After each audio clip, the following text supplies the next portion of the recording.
Mura lang ganito eh. Nasasakay. Pwede dalawa baliw. Baka may magustuhan ka. Mura lang daw dito eh. Di ba sabi mo na antok ka?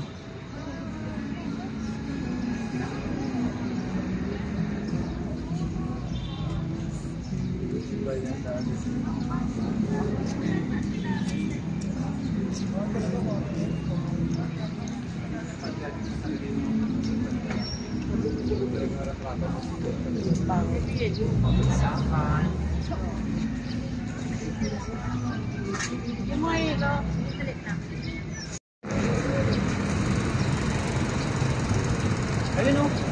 Saan? Ayun, lapit lang. The horse is not horsing though.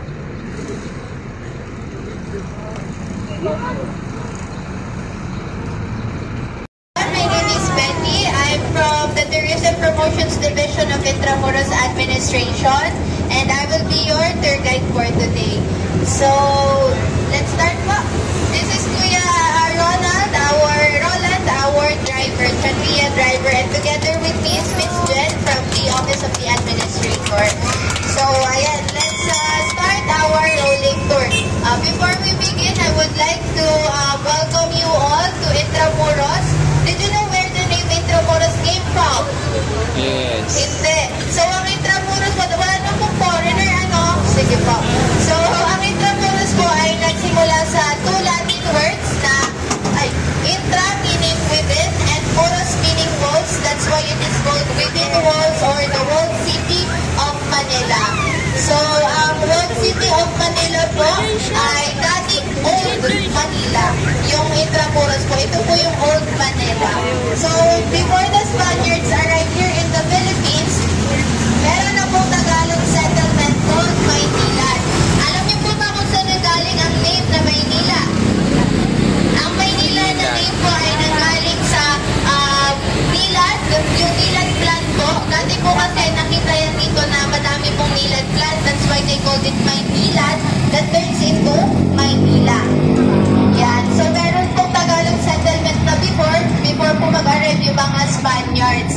And yung Spaniards po na nag-colonize dito ay sina Miguel Lopez, led by Miguel Lopez de Legazpi in 1571. So, before po yung walls ng Intramuros, ano pa po yan? Bamboo pa lang. Hindi pa po yan walls.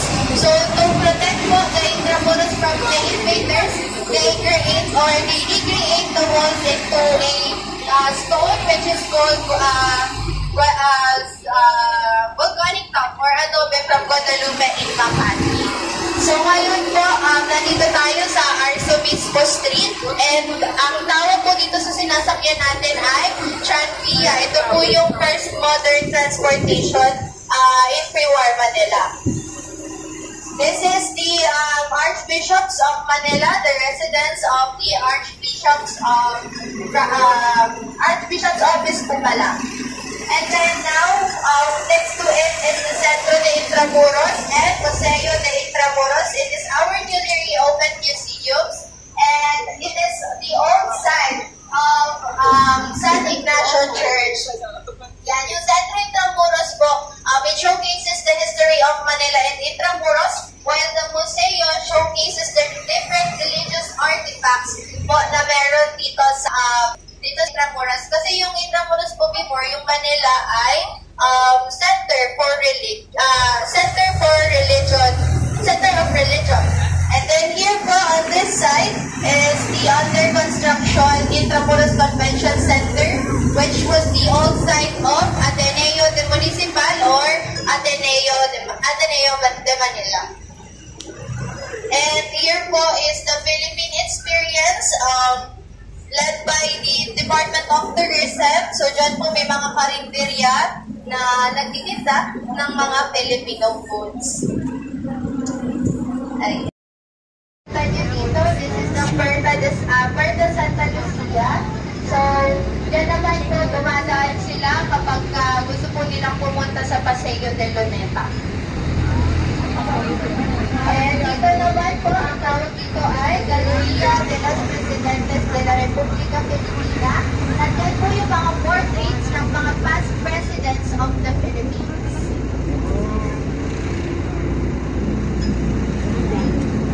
Ayan, nag-enjoy po ba kayo so far? Yes! Ayan, ito naman po ay ang Cuartel de Santa Lucia. So before po siyang tawag ay PC Barracks or the Philippine Constabulary Barracks. Dati po siyang barracks ng mga Guardia Civil. Tapos gumawa po sila ng school po dito, which is the Philippine Military Academy na ngayon po ay nasa Baguio. Ngayon po, parking space na siya. Parking na lang.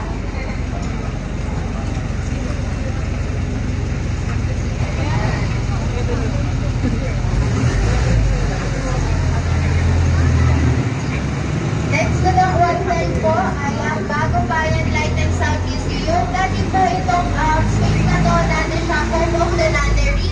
Then naging Bagong Bayan Light and Museum po siya, which showcases the story that tells the sufferings of the Filipinos and the life of Dr. Jose Rizal.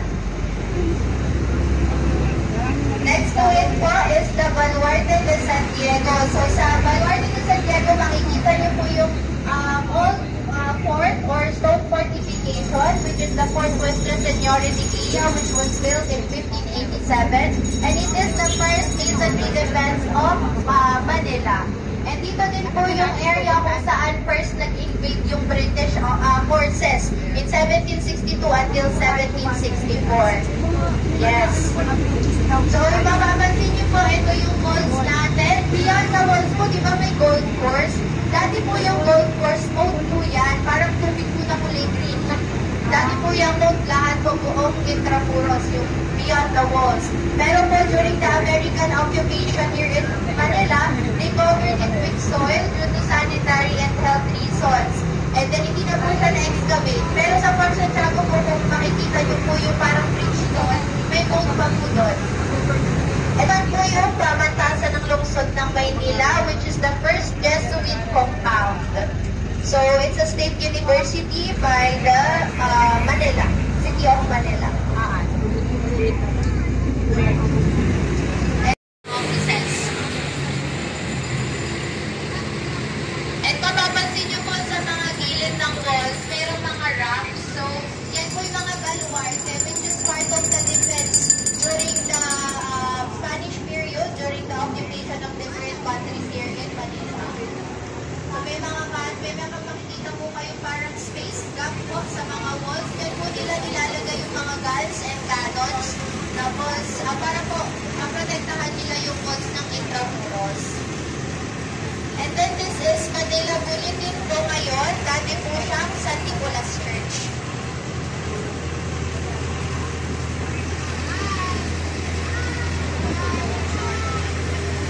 Ayan. Next to it naman po is the Manila High School, the oldest and the first high school po here in Manila.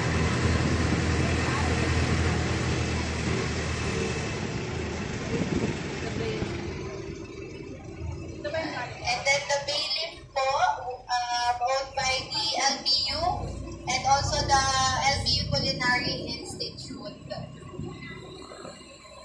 Bakit mapapansin niyo po dun sa taas niyan, meron po yung daan. So, pwede po kayong maglakad among the walls. And yung walls po natin ay 4.5 kilometers buong Intramuros. Next to bailiff po is the Mapua University. So, marami pong schools dito sa Intramuros before, pero yung iba nalipat na siya and yung iba po napalitan na ng iba't ibang mga establishments.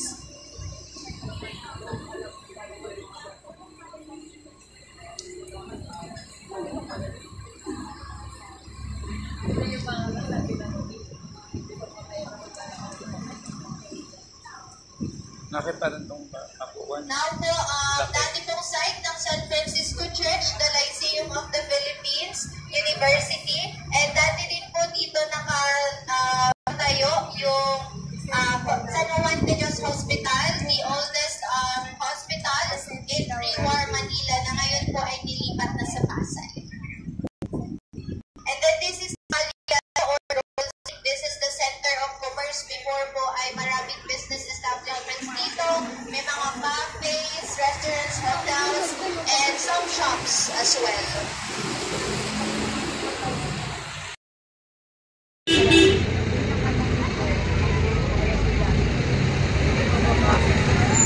pala McDonald's.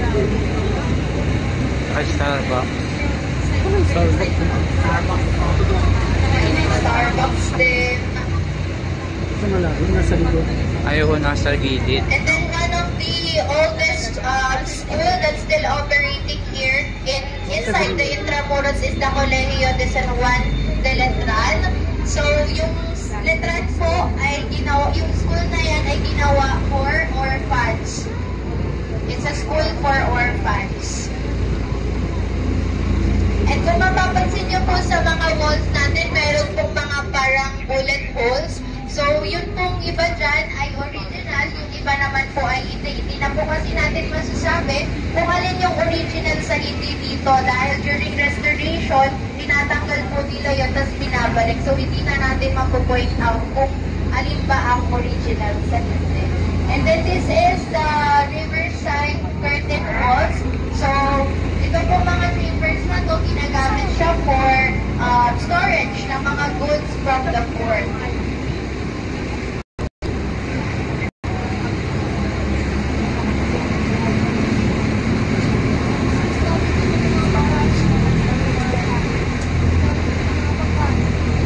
Yan. Ito pong white building na makikita niyo dito. Ngayon po, ano na po siya, building ng BPI tsaka PIR. And then this is the Plaza España. Sa gitna po, nandyan yung monument ni King Philip II. Alam niyo ba kung saan po nanggaling yung name na Philippines? Galing kay King Philip. Ayan. And this is the Aduana. Dati po siya customs house. And then ngayon, inaayos na po siya as National Archives of the Philippines.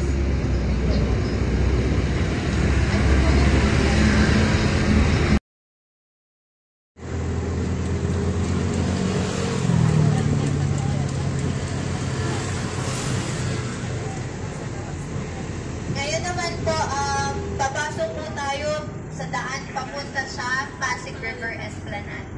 Ayan, yan yun. So sa gabi po, magandang pumunta dito. Dito, Nakikita niyo naman po dito siguro tayo sa dapat Facebook. mamaya. Connected na po actually siya sa Fort Santiago. Open na rin Napuntahan mo po. na to? Sa Fort Santiago, pwede Eh. po kayong papunta po dito. And papunta rin. Ayun o, yung sinasabi mo hindi mo pa napuntahan. Ayan. Ito nga yun, yung may esplanade. Paggabi maganda dyan.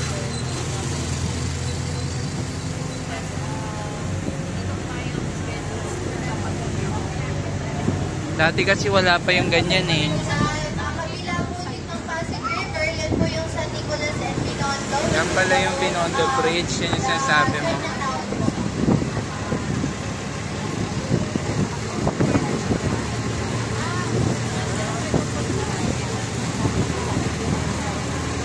Oh, tapos dito yung esplanade eh.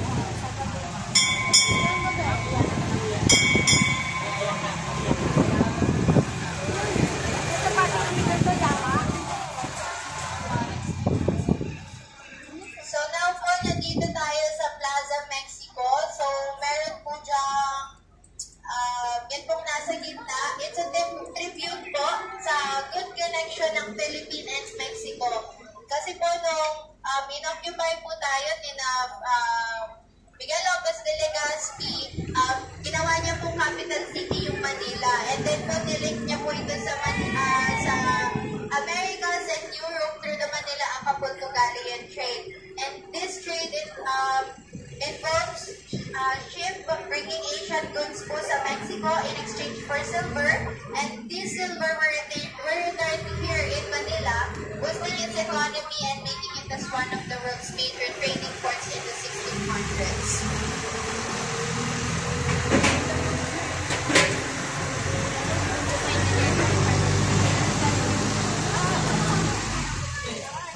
Jollibee. Ayan po, Jollibee. Sinaunang Jollibee.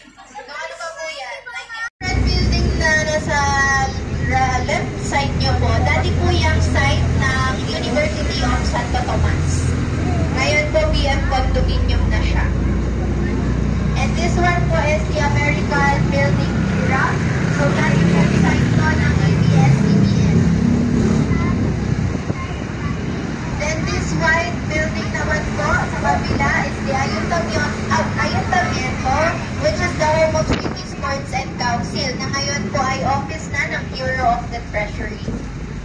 So ngayon po, babalik na tayo sa Plaza Roma. So ang Plaza Roma po is the civic square of Intramuros, and in front of it is the Manila Cathedral.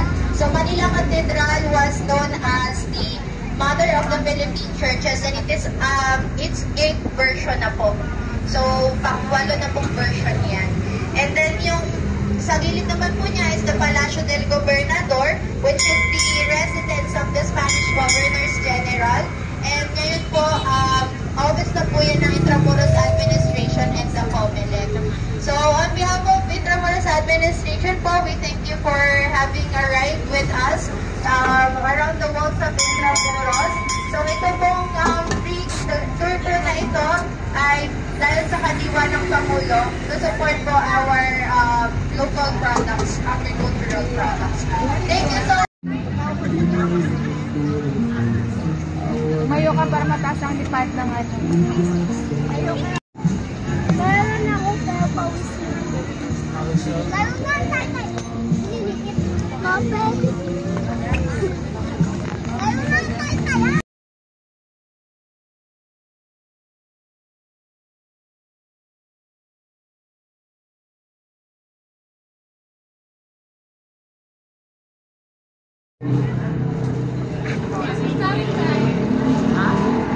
Andun, bakit na saan?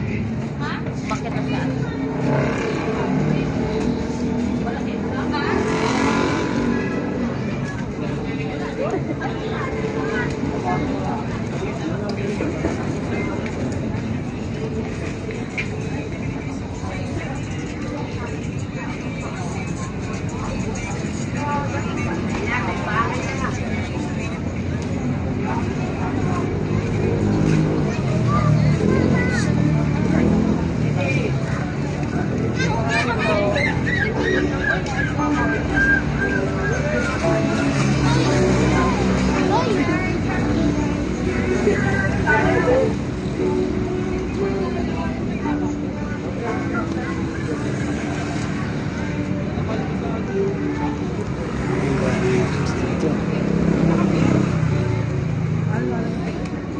Ginamit pa nito.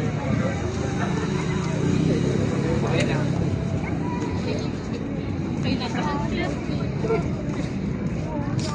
Ang ginawa mo. Ba't di ba?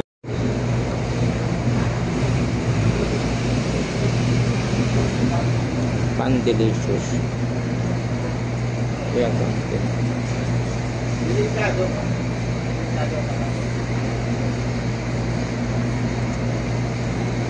Eh? Baka. Kaya ate tayo. Nalalaki eh. Ano mo? Nagalap mo ng pagkain dito? Wala. Sa Naipan. Simbahan. Trabaho. Anak. Siya. Sibo.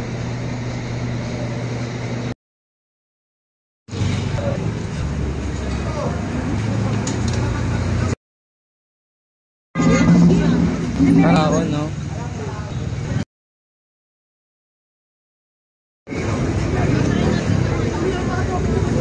Sabay naman lang kayo.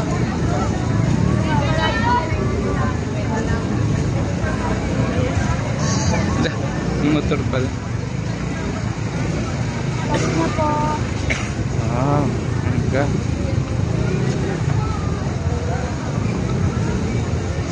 Alright. Halukay ube! Pakyaw! Oo nga, mura na. Bili tayo mamaya ng prutas.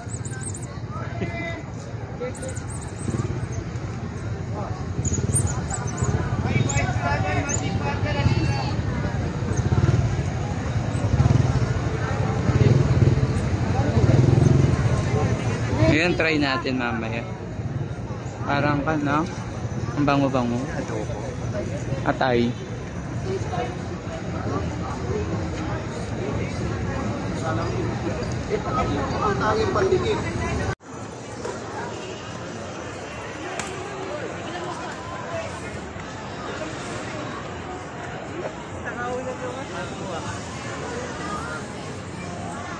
Ay, mag-digest lang. Kaya kumain na kayo, kumain na. Ayun. Burger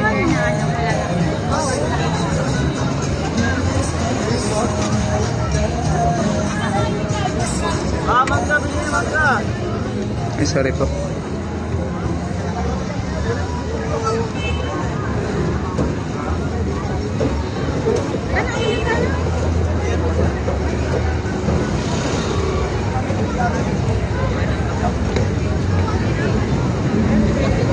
Oh, yung cute oh. Ano kaya yan? Si Pasol.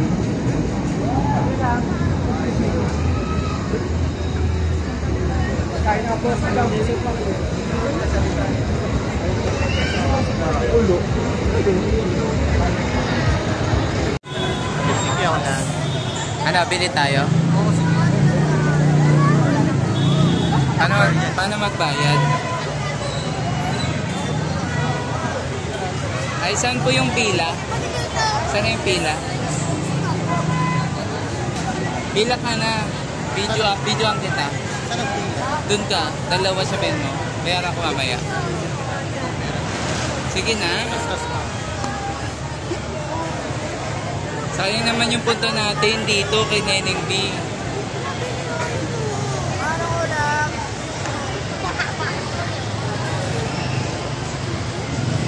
Kapicture pa tayo oh. Mapicture ka.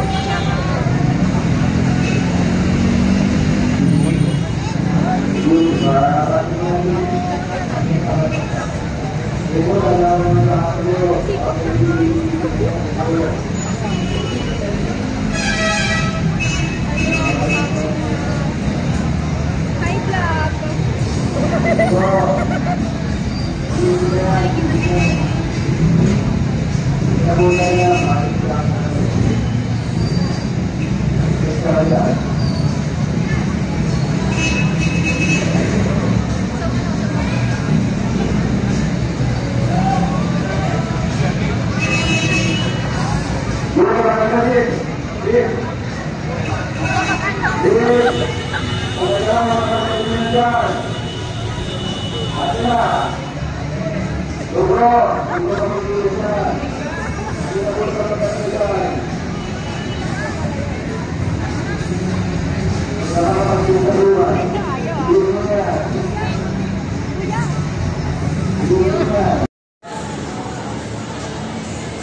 Okay.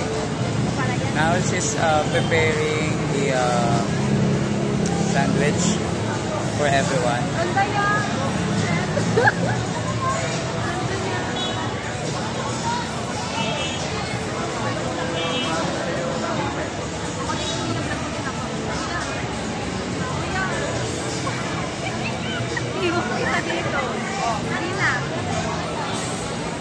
After arranging the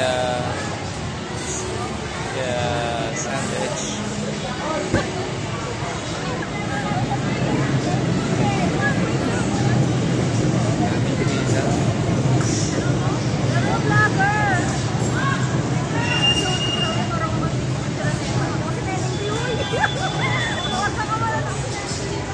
you know.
Quiapo, Carriedo area, and we are trying some food here. So right now I'm drinking white gulaman, the famous white gulaman here in Quiapo. With Kuya, wala na daw clear na gulaman, so may mga bukod-bukod. Kapatibay na relasyon yan, boss. Sana all mag-viral. Sa mga walang regla, pampalaki ng puro. Pamparegla, guys. Anong mga benefits nito? Marami na, boss. Ano? Live. Tulad na paparegla. Oo, pamparegla. Papakamit sa bata. May ganon. Malaki ng burak. Pampalaki ng burak. Censored.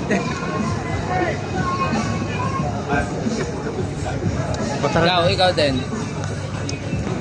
Wag na, hindi mo Ay, naman di. post. Hindi, isi-send ko sa'yo. Game. 1, 2, 3. Parang Greenwich. Ayun si Kuya, oh. Sikat yan. Famous.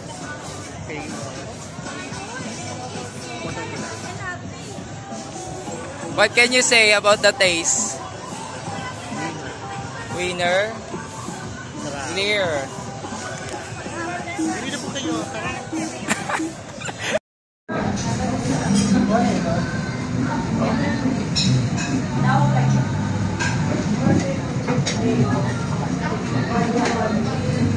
Tapos balik sa akin. Balik sa akin. Grabe, dalawa. Okay. Sila pa rin pa. Wait na yun.